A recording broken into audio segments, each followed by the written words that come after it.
താനൂർ ജംഗ്ഷനിൽ പരപ്പനങ്ങാടി റോഡിൽ വാഹനാപകടം. കോഴിക്കോട് ഭാഗത്തു നിന്നും ടൈൽസുമായി എറണാകുളത്തേക്ക് പോവുകയായിരുന്ന ലോറിയും അടൂരിൽ നിന്നും സുൽത്താൻ ബത്തേരിലേക്ക് പോകുന്ന KSRTC ബസും തമ്മിൽ കൂട്ടിയിടിച്ചാണ് അപകടം ഉണ്ടായത്. അപകടത്തിൽ കണ്ണൂർ സ്വദേശി ലോറി ഡ്രൈവർക്ക് പരിക്കേറ്റു. വെള്ളിയാഴ്ച പുലർച്ചെ 3 മണിയോടെയാണ് സംഭവം.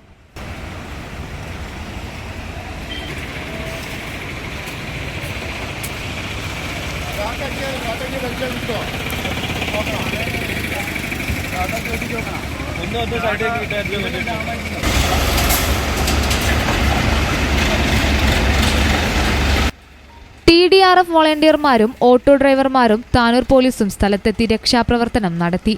ലോറി ഡ്രൈവറെ പുറത്തെടുത്ത് സ്വകാര്യ ഹോസ്പിറ്റലിൽ പ്രവേശിപ്പിച്ചു. സംഭവത്തിൽ ഏറെ നേരം ഗതാഗതം തടസ്സപ്പെട്ടു. പോലീസും TRDF വോളണ്ടിയർമാരും ചേർന്ന് വാഹനങ്ങൾ ബീച്ച് റോഡ് വഴി തിരിച്ചുവിട്ട് ഗതാഗതം നിയന്ത്രിച്ചു. പിന്നീട് ഫയർഫോഴ്സും ക്രൈനും ചേർന്ന് വാഹനം റോഡിൽ നിന്നു മാറ്റിയാണ് ഗതാഗതം പുനഃസ്ഥാപിച്ചത്. News bureau, Tirur.